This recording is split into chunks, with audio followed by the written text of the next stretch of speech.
பயபக்திக்குரிய தேவனை நாமத்தினால சபையார் யாவரும் வாழ்த்துகிறேன். இந்த ஆசாப்புடைய சங்கீதத்தில் முதல் வசனத்தில் அவர் சொல்கிறாரு, யூதாவிலே தேவன் அறியப்பட்டவர், இஸ்ரவேல் அவருடைய நாமம் பெரியது. அதாவது யூதாவிலும் இஸ்ரவேலும் எல்லாருக்குமே தேவனை தெரியும்னு சொல்கிறார். எப்படி தெரியும்னா அவர் பயங்கரமானவர். குறிப்பாக 7வது வசனத்தில் 11-12 வசனங்களில் இந்த இஸ்ரவேல் தேவனை பற்றி அவர் சொல்லும்போது பயங்கரமான தேவன் என்று சொல்கிறார்.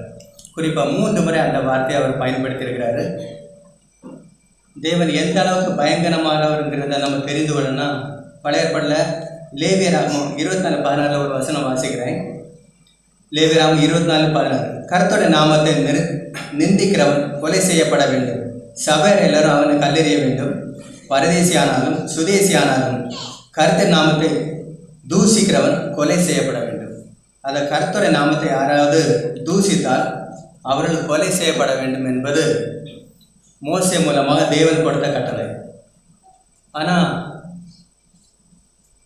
1 சாமுவேல் 17 அதிகாரத்தில் கோலியாத் இஸ்ரேல் மக்களை எதிர்த்து சண்டை போட வரும்போது அவன் முன் வைத்ததில் பெரிய வாதம் தேவனை நிந்திக்கிறது தான். பைபிளில் எல்லா வார்த்தையும் எழுதப்படலை. ஆனால் அவங்க முன்னால் வைத்த சில வார்த்தைகள் ஒத்த வரணும், கூட்டமெல்லாம் வேண்டாம். அதனால் ஒத்த நம்ம சண்டை போடுவோம். யார் துவாக்குறாங்களோ அவன் கொல்லப்படணும், ஜெயிக்கிறவனுடைய பக்கம் மீதி இருக்கவங்களாம் அடிமையாக இருக்கணும். ரொம்ப எளிமையான வாதம்.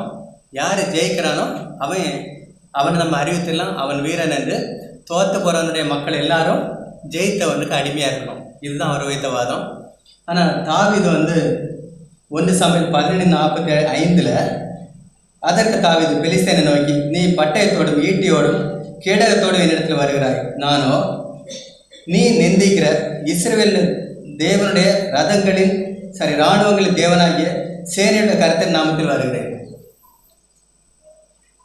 இந்த பகுதியில் தான் அவன் தேவனை நிந்தித்தான்கிற வார்த்தை இடம்பெற்றிருக்கிறது. தேவன் மோசே மூலம் சொன்ன வசனப்படி தேவனை யார் நிந்தித்தாலும் அவன் கொலை செய்யப்படணும், சபையார் சேர்ந்து கல்லெறிந்துப்படணும். ஆனால் இங்கே எல்லாரும் சேர்ந்து கல்லெறிகிற அளவுக்கு சவுலோட அல்ல அவருடைய கூட்டத்துக்கு தைரியமாக வெல்லணும் இல்லை. ஆனால் அந்த வசனம் நிறைவேறுபடி 49 வசனம் வாசிக்கிறேன். 1 சாமுவேல் 17:49, தன் கையை அடைப்பத்திலே போட்டு அதிலிருந்து ஒரு கல்லை எடுத்து கபடியில் வைத்து சுழற்றி பெலிஸ்தனுடைய நெற்றியில படை எறிந்தான். அந்த கல் அவன் நெற்றிலே பதிந்து போனதினால் அவன் தரையில் மூங்க விழுந்தான்.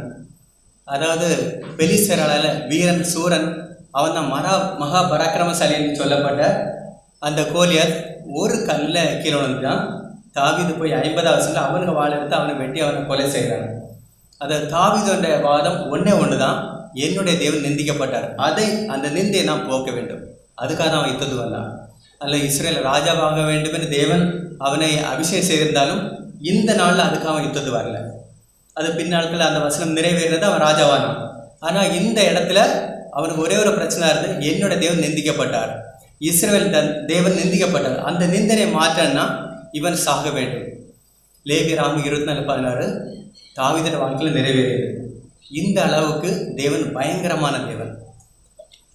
இப்படிப்பட்ட பயங்கரமான தேவனை பற்றி தான் தாவீது அநேக பாடலில் அவர் இயற்றினார். இப்போ குறிப்பாக ஆசாபம் கூட அவரை பற்றி சொல்லும்போது பயங்கரமான தேவன் சொல்றார். 7வது வசனம், நீரே பயங்கரமானவர், உமது கோபம் ஓடும்போது உமக்கு முன்பாக நிற்கிறவன் யார்?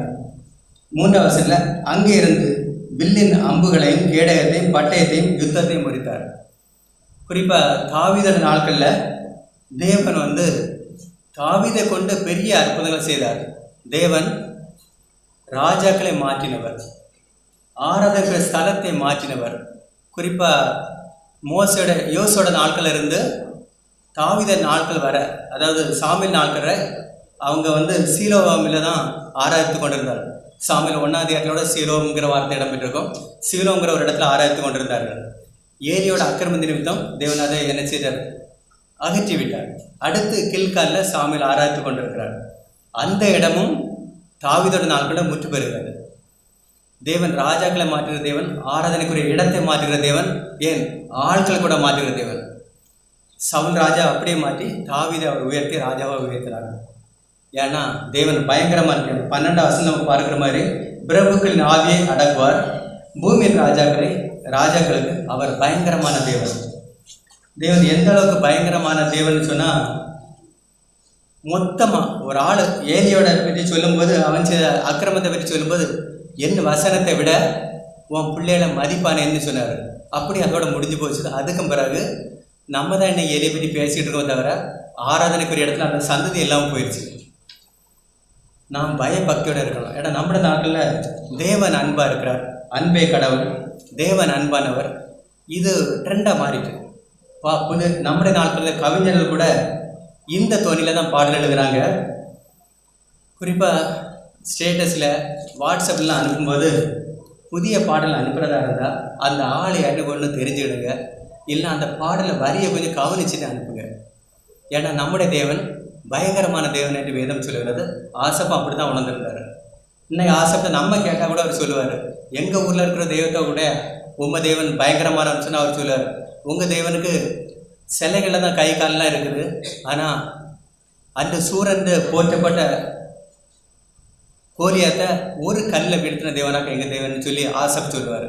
ஆனால் இன்னைக்கு எழுதுகிற பாடல் எழுதுகிற அநேக புது கவிஞர்கள் இயேசு கிறிஸ்துவை நீ என்று மொத்த வார்த்தையில் முடிச்சுடுவாங்க. இன்னும் ரொம்ப மட்டமான வார்த்தைகள் நம்முடைய நாட்டில் பயன்படுத்தப்படுகிறது. நம்முடைய தமிழ் பாடலில் அநேக பரிசுத்தம் எழுதின பாடலை நாம் இன்று பாடிக்கொண்டிருக்கிறோம். ஆனால் நம்முடைய நாளில் இருக்கிற நவயுக கவிஞர்களுடைய வார்த்தைகள் சிந்திக்கப்படுகிறதாகவும் அல்லது கேலி கூத்தாகவும் இருக்கிறது. அதனால் ஸ்டேட்டஸில் நீங்கள் பாடல் வைக்கும்போது கொஞ்சம் கவனமாக வைங்க. இந்த பாடலாசிரியர் பக்தி உரியவர் தானா, இல்லை இவர் கிறிஸ்தவர் தானாங்கிறத ஒன்று ஆராய்ந்து பார்த்துட்டு அப்படிப்பட்ட வரிகளை வைங்க. ஏன்னா நம்முடைய நாட்டில் பயப்படாதேங்கிற பிரசங்கம் அதிகமாக இருக்குது. குறிப்பாக டிவியில் அப்படிப்பட்ட பிரசங்கம் அதிகமாக கேட்குறோம். இது எந்த அளவுக்கு போயிட்டுன்னா, மனுஷனுக்கு மட்டும் இல்லை, பெற்றோருக்கு மட்டும் இல்லை, தேவனுக்கு பயப்படுற பயம் கூட இல்லாமல் போயிடுச்சு. தேவாலயத்தை ஏன் பிந்தி வருங்க, சபைக்கு ஏன் பிந்தி வரேன்னு கேட்டால், என் குழந்தை எலும்ப கொஞ்சம் பிந்திருச்சு. அதை பழைய ஏற்பாட்டில் தேவன் நியாயப்பிரமாணத்தை போதிக்கிற சபையில் அறியப்பட்டார். பலிகள் மூலமாக, பண்டிகைகள் மூலமாக தேவன் அறியப்பட்டார். புதிய ஏற்பாட்டில் தேவனை அறிவிக்கிறதுக்கு ஒரே ஒரு ஸ்தாபனம் தான் இருக்கிறது, அது தேவன் வீடு என்று அறியப்படுகிற சபை மட்டுமே. அங்கே வருகிறதற்கு நம்ம நியாயம் சாக்கு வச்சுருக்கிறோம். என் பையன் முழிக்க பிந்திதான், இல்லை பொண்ணு முழிக்க பிந்திட்டு அதனால நான் சபைக்கு பிந்தி வருகிறேன் அப்படின்னா, பயபக்தி உரிய தேவனை நாம் எப்படி புரிந்து கொண்டிருக்கிறோம்? நம்முடைய நாட்களில் உண்மையில தேவ பயம் நமக்கு இருக்கிறதா, இல்லை நம்முடைய கவிஞரை போல நாம் துணிகரமாக தான் சபைகளுக்கு வருகிறோமாங்கிறத நம்ம யோசித்து பார்க்கணும். ஏன்னா இந்த சங்கீதத்தில் கூட 3 முறை பயங்கரமானங்கிற வார்த்தையை ஆசாப் எழுதியிருக்கிறார். உண்மையில் அவர் பயங்கரமானவர் தான். ஏன்னா ராஜாக்களை மாற்றினவர், ஆசாரிப்புகிற இடத்தை மாற்றினவர், ஆசாரிகளை மாற்றின தேவர். அப்படின்னு சொன்னால் நாம் எவ்வளோ பயபக்தியாக இருக்கணும். நாம் புறஜாதி மக்களாக ஆண்டவர் ஏற்றுள்ள ஒரே ஒரு காரணத்துக்காக மட்டும் நாம் கிறிஸ்தவர்களாக இருக்கிறோம், அல்லது அவருடைய வேதத்தை சுமக்கிறவர்களாக இருக்கிறோம். தேவன் அன்பானவர் தான். எபிரேயர் 12:6 வாசித்து பாருங்க. தேவன் அன்பானவர்கள். அன்புக்கு என்ன இலக்கணம் சொல்லிட்டு பாருங்க, தாம் நேசிக்கிறவரை சிரிச்சிப்பார், அதுதான் அன்பு. எனக்கு ஒரு பையன் இருக்கிறேன்னா அவன் தப்பு பண்ண நான் சிரிச்சிக்கிறா இருந்தால் தான் நான் அன்பானவனுங்கிற வார்த்தையை அந்த வார்த்தையை நான் சரியாக புரிந்து கொண்டிருக்கேன் இருக்கேன். 12 எபிரேயர் 12:4-12 வாசி பாருங்க. அன்புக்கு இலக்கணம் என்கிற அங்கே தெளிவாக சொல்லப்பட்டிருக்கிறது. தேவனுடைய அன்பு சிரிச்சோட கூடியது அல்ல, தண்டனையோட கூடியது என்பதே தேவனுடைய அன்பு. அந்த அன்பை நம்ம எப்படி புரிந்திருக்கிறோம்? குறிப்பாக இந்த 1-2 வசனங்கள் அவர் சொல்லும்போது, யூதாவில் தேவன் அறியப்பட்டவர், உண்மையில் அறியப்பட்டவர் தான். அங்கு பண்டிகைகள் இருந்தது, பலிகள் இருந்தது. உதாரணமாக பஸ்கா பண்டிகைக்கு எருசலேம் போகிறதா இருந்தால், ஒருவேளை தான் கோத்திரத்தில் இருந்திருந்தால் அவர் போகிறக்கு 2 நாள் 3 நாள் ஆயிருக்கும் பயணம் மட்டும். அங்கே போன பிறகு முதல் நாள் பஸ்கா பண்டிகை, அதுலேருந்து 7 நாள் புளிப்பில்லாத பண்டிகை, 8 நாள் எருசலேம் மட்டும் இருக்கணும், திரும்ப வரக்கு 2 நாள். அப்போ கிட்டத்தட்ட 12 நாள் ஒரு பண்டிகை பெறும். வருஷத்தில் 3 பண்டிகை. முதல்ல பஸ்கா பண்டிகை, வார பண்டிகை அல்ல பெந்தோசை பண்டிகை, 3வது கூடார பண்டிகை. இந்த 3 பண்டிகைக்கும் வாரத்தில் கிட்டத்தட்ட 1 மாதம், ஒவ்வொரு பண்டிகை 10 நாள் போனால் 30 நாள் அவங்க செலவு பண்ணியிருப்பாங்க.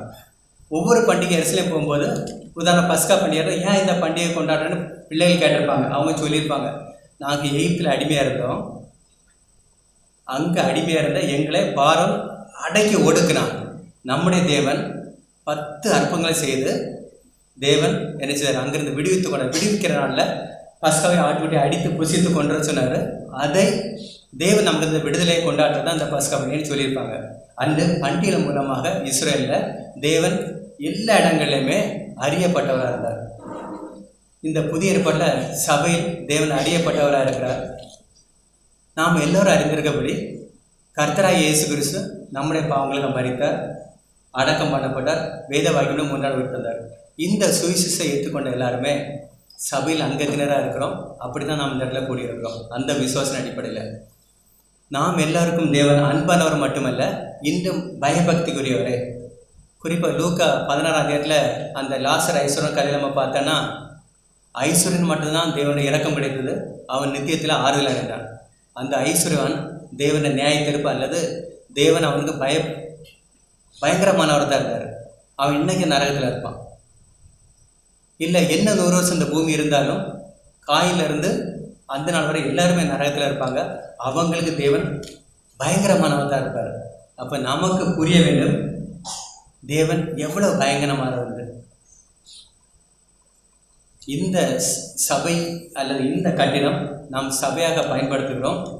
நாம் எல்லோரும் கூடி ஆராதிப்பதற்கு முடிந்த அளவுக்கு நாம் சமயத்து வர பார்ப்போம். அதே போல் ஆராதிக்கும் போது தேவன் நம்முடைய பயபக்திக்குரியவர் என்பதை உணர்ந்து நாம் பாடி அவரை கொண்டாடி அவரை ஆராதிப்போம். இப்பொழுது